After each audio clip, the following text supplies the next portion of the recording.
Bienvenue dans ce nouvel épisode de podcast. Ça fait longtemps que j'ai pas fait d'épisode. Je voulais revenir à quelque chose de plus authentique, on va dire. Si vous êtes ici, c'est que peut-être que soit vous me suivez sur Apple Podcast ou sur Spotify, peut-être que vous êtes abonné, ou peut-être que vous tombez juste comme ça. Aujourd'hui, je vais vous parler des réseaux sociaux. Les réseaux sociaux, ça a jamais forcément été une histoire d'amour invraisemblable entre nous. Et je voudrais vous parler un petit peu de l'influence que ça peut avoir sur soi personnellement. Moi, j'ai décidé, donc ce que je vais vous partager, c'est des réflexions personnelles. Et d'ailleurs, ce podcast est dédié à ça. Donc, si vous voulez vous abonner ou liker, etc., je vous partage un petit peu mes réflexions personnelles. Euh, Aujourd'hui, les réseaux sociaux, ça prend une place importante dans la vie de nombreuses personnes. Et aujourd'hui, après un constat, une réflexion personnelle, je me rends compte que ça me prenait énormément d'énergie.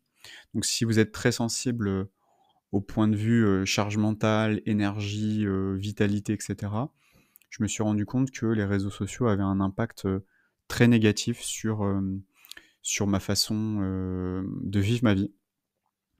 Donc j'ai regardé pas mal de vidéos sur YouTube de personnes qui ont décidé d'arrêter les réseaux sociaux, qui ont décidé d'aller, on va dire, à l'encontre de ce qui se fait, vu que tout le monde est sur les réseaux sociaux. Et donc j'ai décidé, il y a pas très longtemps, de, de faire un test. Déjà, en fait, c'est de faire un test, de me dire est-ce que ça va me manquer, est-ce que ça va pas me manquer, qu'est-ce que ça va créer dans ma vie, qu'est-ce que ça va créer chez moi, dans mon esprit, dans mon corps, au niveau de mes émotions. Et je me suis rendu compte que déjà je retrouve une plus grande sérénité. Pour moi, la sérénité, ça fait partie de mes valeurs fortes. Le fait de ne pas être stressé. Je trouve que dans nos sociétés aujourd'hui, on est quand même très stressé. Et je trouve que les réseaux sociaux apportent en fait ce stress dont on n'a pas forcément besoin. Des fois, c'est un stress qui est totalement inconscient. C'est que quand on est tout le temps connecté H24 sur les réseaux sociaux et qu'on est stressé H24, quand on est stressé H24, on se rend compte que, bah, en fait, on s'en rend même plus compte parce que c'est comme quand on a un acouphène quand on est. Si on a toujours vécu avec un acouphène, et ben on se retrouve bah, en fait à avoir un acouphène tout le temps, alors qu'en réalité, on ne connaît pas la vie sans acouphène. Et c'est là où je me rends compte, c'est que le fait d'avoir arrêté les réseaux sociaux, je me rends compte à quel point je me polluais l'esprit, j'étais vraiment, beaucoup trop, je sais pas comment dire ça. En fait, j'étais, ouais, beaucoup trop, happé, on va dire, en fait, par tout ce que j'entendais. Et en fait, je me suis rendu compte que j'étais énormément influencé, notamment, notamment par la création de contenu. Parce que je voyais beaucoup, poster, des gens qui avaient des trucs, on va dire des des contenus incroyables, vraiment avec super bien produits, super bien fait, etc. Et je me disais, ok, je veux faire ça. Parce que je vois que c'est ça qui marche, c'est ça qui fonctionne. Et donc je me suis dit, je vais aller là-dedans, quoi. Et donc je me suis mis au taquet là-dedans. Donc j'ai fait des vidéos pour ceux qui me suivent sur les réseaux sociaux. J'ai fait pas mal de vidéos. Et il y a quelques jours, j'ai pété un plomb en fait. J'ai pété un plomb. Je me suis dit, mais en fait, moi, à la base, l'entrepreneuriat, c'était la liberté. Et en fait, je me rends compte que, bah, est-ce que c'est vraiment la liberté? Quand on est dépendant d'un algorithme, quand on est dépendant des likes et des commentaires, est-ce qu'on est vraiment libre? Est-ce qu'on est toujours aussi libre? Moi, c'est vrai que quand je me suis lancé dans l'entrepreneuriat, je m'étais dit, ce que je veux, c'est euh, faire ce que j'aime, avoir du temps pour moi, avoir du temps pour prendre du recul, réfléchir, prendre conscience, grandir. C'était vraiment pour ça que je me suis lancé. Et en fait, ce qui s'est passé, c'est que bah, aujourd'hui, j'ai fait un peu le bilan et je me suis dit, ok, ton rêve de liberté, est-ce que vraiment, est-ce que tu es dedans? Si tu observes juste, tu observes ce qui est, tu observes ton quotidien, est-ce que vraiment tu es aussi épanoui que ça? Et en fait, non, bah, je me rends compte que je suis hyper dépendant des plateformes. Et quand on produit un contenu et que ça prend je sais pas, 40 minutes, 1 heure, et je pense qu'1 heure, c'est au moins le temps que ça prend pour créer une vidéo de 30 secondes et qu'on voit le peu d'impact que ça a, le peu de retour que ça a en termes de business, en fait, bah, il faut se poser des questions, quoi. Et au-delà du business, c'est, cette charge mentale de me dire, «Il faut que je poste 3 fois par semaine, sinon l'algorithme va me pénaliser». Et je me suis dit: «Mais en fait, qui est l'esclave de qui, en fait?» Hem, est-ce que, c'est être libre de se dire qu'il faut poster, 3 fois par semaine? Même quand on n'en a pas envie, même quand on est fatigué et quand on part en vacances, bah, il faut, programmer, un maximum de posts, et cetera. Est-ce qu'on est vraiment libre? Je sais pas. Aujourd'hui, j'ai un peu du mal à voilà, j'ai un peu du mal avec tout ça. Je me rends compte que voilà, les réseaux sociaux, ça me bouffait énormément d'énergie. Donc, je sais pas si c'est le cas, pour toi. Moi, en tout cas, ça m'a bouffé beaucoup, beaucoup d'énergie. Donc, voilà, je voudrais vraiment te partager cette réflexion. Aujourd'hui, je me sens mieux, donc ce que j'ai fait, c'est que j'ai retiré les applications, sur mon téléphone. J'ai tout supprimé, donc je reçois plus aucune notif. Je suis pas du tout tenté par, le fait d'aller dessus. Quand je vais sur les réseaux, pour observer mes messages, je passe uniquement par l'ordinateur et j'ai rajouté une petite extension Chrome, qui me permet, de ne pas voir le fil d'actualité. Parce que, bah, ça pareil, c'est le piège, hein, c'est que dès qu'on va sur les réseaux sociaux, on arrive sur, bah, en fait, on arrive directement sur les fils d'actualité, sur le contenu, bah, qui a été créé par nos amis. Et donc là, voilà, c'est là où je me dis, je vais installer un système pour, ne pas voir. Donc comme ça me permet de parler avec, les personnes, avec qui je parle, mais comme ça me permet de pas être influencé, en fait, par les réseaux sociaux. Et moi, au-delà de la charge mentale, au-delà de l'énergie que ça prend, du temps que ça prend, moi, ce que je me rends compte, c'est surtout l'influence et l'impact que ça a sur mes propres décisions de vie, mes propres choix personnels. Et c'est là où, pour moi, c'est pour ça que j'ai appelé ce podcast «Pouvoir créateur». C'est que on a le pouvoir de créer la vie qu'on veut, mais il faudrait déjà savoir c'est quoi la vie qu'on veut et est-ce que la vie qu'on veut, est-ce que c'est vraiment la vie qu'on veut, quoi? Je sais pas si je suis clair, mais en gros, c'est, est-ce que la vie qu'on a aujourd'hui, à quel point elle a été influencée par l'extérieur, par, ce qu'on voit, ce qu'on entend, ce qu'on nous a dit ou voilà, enfin tout ce qui est extérieur à nous, ça peut être, le contenu qu'on consomme et cetera. Et je pense qu'on a du mal à prendre conscience de l'impact inconscient de, la consommation, voilà, qu'on a. Ça peut être notre environnement. Souvent, il y a toujours cette phrase de: «On est la moyenne des 5 personnes, qu'on fréquente, le plus». Donc forcément, c'est l'impact que ça a sur, notre esprit, nos pensées, nos émotions, notre réflexion. Et en fait, on a toujours cet impact-là qui est perpétuel. Quand on voit voilà, moi, par exemple, je sais que j'ai arrêté d'aller sur LinkedIn. Pourtant LinkedIn, c'est un de mes canaux, d'acquisition, pour avoir des clients. Mais en fait, je ne vais plus sur LinkedIn. Je suis incapable d'aller sur LinkedIn. Pourquoi? Parce que LinkedIn, en gros, en tout cas mon LinkedIn à moi, c'est, que des entrepreneurs qui, bah, qui font énormément d'argent, qui ont un succès et cetera, qui en parlent régulièrement. Et en fait, moi, quand je vois ça, bah, moi, ça ne m'inspire pas du tout. Alors oui, bien sûr, il y a des entrepreneurs qui m'inspirent, mais c'est pas forcément sous cette manière-là que ça m'inspire. Et en fait, le fait de voir ça, bah, moi, personnellement, je me dis, je me dévalorise. Je me dis: «Voilà, je suis pas assez bien, je suis pas assez bon, je devrais être à leur niveau et je suis pas à leur niveau», et quand, voilà, on commence à culpabiliser de pas y arriver, de se juger, de se dévaloriser, alors que, bah, en fait, on vit notre parcours entrepreneurial, à notre rythme, avec, forcément nos déboires, avec, les détours aussi qu'on peut faire, en fait, voilà, que ça peut arriver, d'avoir, hem, vraiment des déboires, hem, voilà, sur le chemin. Et moi, je sais que je suis passé par plusieurs phases où je me suis beaucoup perdu, je me suis beaucoup, testé, à plein de business, j'ai testé beaucoup de choses.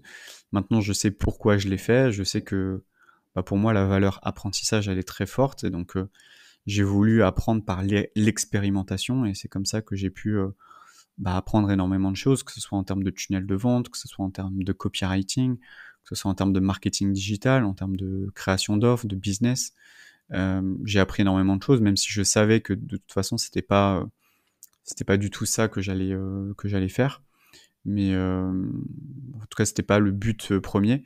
En fait, c'était une étape pour arriver à un but qui est aujourd'hui, de pouvoir proposer, des accompagnements en termes marketing, donc que ce soit de la création de tunnels de vente, pour des clients, où tu peux vraiment les aider à vendre et à se faire connaître sur internet. Et ça, je sais que j'ai toujours été, on va dire, c'était toujours ma zone de génie. Hem et que là, aujourd'hui, bah, je suis, totalement dans cette zone de génie-là, mais forcément, ça a dû me faire passer par, plusieurs phases, plusieurs tests et cetera et je pense qu'il y a plusieurs, de ces tests qui ont été influencés notamment par les réseaux sociaux. Donc je me dis qu'il y a certaines choses que j'aurais pu éviter, ça m'aurait fait gagner beaucoup de temps et je pense que le fait de passer, des semaines et des mois à faire des choses qui nous prennent énormément d'énergie, alors que dans le fond, on a envie de faire des choses qui nous prennent beaucoup plus qui nous donnent de l'énergie plus qu'il nous en prend et je pense que ça, c'est vraiment un des indicateurs, phares. C'est le fait de se concentrer vraiment sur ce qui nous donne de l'énergie, là où on a de la joie, là où on a de l'enthousiasme et le problème, c'est que, notre cerveau, il est quand même bien fait, c'est qu'on est capable de se mentir à un niveau de bullshit qui est assez impressionnant. Juste parce qu'on est influencé et qu'on a envie d'y arriver et qu'on préfère se raconter une histoire, comme quoi oui, les réseaux sociaux, ça va, oui, poster du contenu, c'est sympa et cetera. Alors que dans le fond, la vraie vérité, la vraie histoire, c'est qu'en fait, on est saoulé par ça, quoi. On n'a aucune envie de faire ça et ça vient pas de nous et donc là, ce qui est assez intéressant, c'est que, bah, depuis que j'ai arrêté, je me reconnecte à une création de contenu qui me plaît plus. Donc ça peut être le podcast, par exemple, le fait de pouvoir vous partager mes réflexions, mes pensées, mes prises de conscience. Surtout moi, le podcast au début, c'était ça, hein, l'intention de base et puis après je l'ai un peu détourné aussi. Je me suis dit: «Bah tiens, je vais faire des vidéos, comme ça j'aurai plus de visibilité. Je vais faire des interviews, comme ça va me permettre d'augmenter ma visibilité» et cetera. Mais ça partait toujours d'un espace de, je le fais pour atteindre un objectif. Mais ça part pas vraiment de moi, ça part pas de: «Je sens que ça va me faire du bien de le faire», hem et là aujourd'hui, comme la manière dont je le fais aujourd'hui, donc là ce podcast, c'est aussi une manière pour moi du moins cet épisode, parce que ça faisait longtemps que j'avais pas fait d'épisode, ça faisait 1 an, de déjà, de reprendre un peu le micro, de vous partager aussi mon expérience. Je pense que j'ai beaucoup de choses à partager, que je partage pas. Parce que, bah, moi, écrire, j'ai une pensée divergente, donc c'est-à-dire que j'ai un esprit en arborescence. Je suis incapable d'écrire quelque chose de concis. Vous voyez, hein, quand je parle, ça part dans tous les sens. Moi, je suis incapable de faire ça, c'est pas moi. J'ai essayé de faire des scripts vidéo, pareil, c'est pas moi. Je, je suis quelqu'un qui aime explorer, les idées, qui aime faire des branchements entre plusieurs mondes. Je suis pas un robot, quoi. Voilà, je suis pas un algorithme, je suis pas une IA, quoi. Et je pense que comme beaucoup de gens. Donc ouais, non, j'ai besoin d'expérimenter d'autres choses, de mélanger d'autres choses et par exemple, un des critères qui, moi, me rebute le plus, c'est la vidéo. J'aime la vidéo, je l'ai aimée, mais le problème, c'est que, en fait, bah, il faut, comment dire? Il faut être préparé, quoi, dans le sens où on peut pas juste faire une vidéo comme ça. Faut un peu de préparation, il y a du montage et cetera et je me dis: «Mais est-ce que c'est le meilleur moyen pour moi de faire ce que je veux faire?»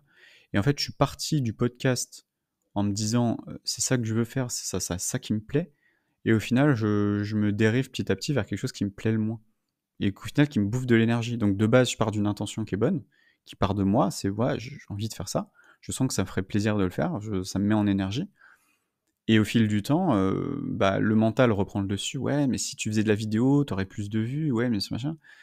Mais en fait, ouais, tu te retrouves à faire des trucs qui te font chier, quoi. Et moi, j'ai plus envie de faire des trucs qui me font chier. Moi, je dans ma croyance personnelle, c'est on peut avoir une activité où en fait, il y a pas d'activité qui te fait chier. Et moi, je suis persuadé qu'on peut arriver à ça, mais pour ça, il faut se reconnecter à soi et se dire: «Tiens, est-ce que j'ai envie de le faire? Est-ce que vraiment je me lève le matin, j'ai vraiment envie de le faire? Est-ce que c'est vraiment ça que je veux dans ma vie?» Moi, ça fait des semaines que je me pose cette question. J'observe mes journées, je me dis: «OK, est-ce que c'est vraiment ça que tu veux? Est-ce que c'est vraiment ça dont tu aspires? Est-ce que c'est cette vie dont tu aspires?» Parce que la vie dont tu aspires, c'est pas demain, c'est pas après-demain, c'est pas dans une semaine, c'est genre maintenant, quoi. Donc est-ce que ce que tu fais aujourd'hui, est-ce que cette vie-là t'inspire, quoi? Et en fait, cette vie-là, non. Passer mes journées à faire des montages vidéo, bah non, en fait. J'ai pas envie, c'est pas cette vie-là, qui m'inspire. Moi, j'ai envie d'avoir aussi du temps pour moi. J'ai envie d'avoir du contenu qui bosse pour moi, donc bah, le podcast, voilà, ça me fait connaître. Bon, après, ça me fera peut-être pas connaître des bonnes personnes, mais c'est pas grave. Peut être le podcast, ça peut être, YouTube, ça peut être, mon blog aussi. Voilà, tout cet écosystème-là, qui me permet moi de m'exprimer, de partager mes connaissances, mes compétences et qui après derrière, me permet de me faire connaître, quoi. Donc voilà en tout cas par rapport à ça, aujourd'hui moi j'ai arrêté les réseaux sociaux. Ça m'a fait un bien fou, d'arrêter les réseaux sociaux. Je me sens plus serein, donc moi en tout cas si aujourd'hui, tu te sens un petit peu oppressé par rapport aux réseaux sociaux, bah teste. Fais 1 semaine, 2 semaines, tu vois après, ce qui est possible. Mais moi j'entends beaucoup cette croyance comme quoi, bah, je fais de l'entrepreneuriat, je peux pas ne pas être sur les réseaux sociaux. Moi je pense qu'on peut faire de l'entrepreneuriat, gagner beaucoup d'argent et ne pas être sur les réseaux sociaux. C'est une croyance personnelle et peu importe ton secteur d'activité. Tu peux aussi, vivre de ta boîte sans être tout le temps sur les réseaux sociaux, quoi. Voilà en tout cas moi, comment je vois les choses aujourd'hui si ça te parle, bah, voilà.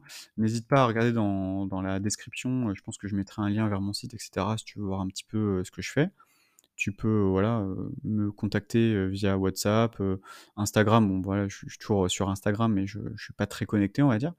Donc ça peut être, voilà, via WhatsApp et cetera on peut échanger. En tout cas, si aujourd'hui tu as un business en ligne, tu as un business tout court et que tu es entrepreneur et que, bah, tu souhaites, déléguer tes pages de vente, bah, moi je suis là en tout cas. Voilà. Si tu voilà, souhaites, ça et puis je t'invite aussi, je mettrai un lien vers mon YouTube où je fais pas mal, alors je fais des tutos, je fais des analyses de tunnels de vente. Hem, voilà, puis je parle de marketing digital en général parce que c'est ce qui m'intéresse. Je parle de publicité en ligne aussi et ce podcast, c'est plus des réflexions personnelles en tant que moi, Jean-Luc, en tant qu'entrepreneur aujourd'hui, des réflexions. Ça peut être sur de la spi quelque chose de beaucoup plus spirituel, ça peut être des choses un peu plus business. Voilà, ça peut être des choses, voilà, un peu plus dans le développement personnel, l'organisation, la productivité, voilà, ça peut être, très, très large. Moi, l'idée, dans ce podcast, c'est de te partager, mes réflexions d'une manière très brute. Il y a pas de montage, il y a pas de coupure, il y a pas de c'est voilà, il y a pas d'intro, il y a pas d'outro, en fait, voilà, c'est de manière très naturelle. Après ça plaît pas, je m'en fous. Le principal, c'est que ça parle à un maximum de personnes. Donc voilà, je te laisse, écouter tout ça, enfin, de toute façon, tu l'as déjà écouté voilà, je te laisse, après toutes ces belles paroles. Bonne journée, bon courage, je te laisse regarder, mon contenu, si tu tombes sur ce podcast et puis je te dis à la prochaine. Ciao, ciao.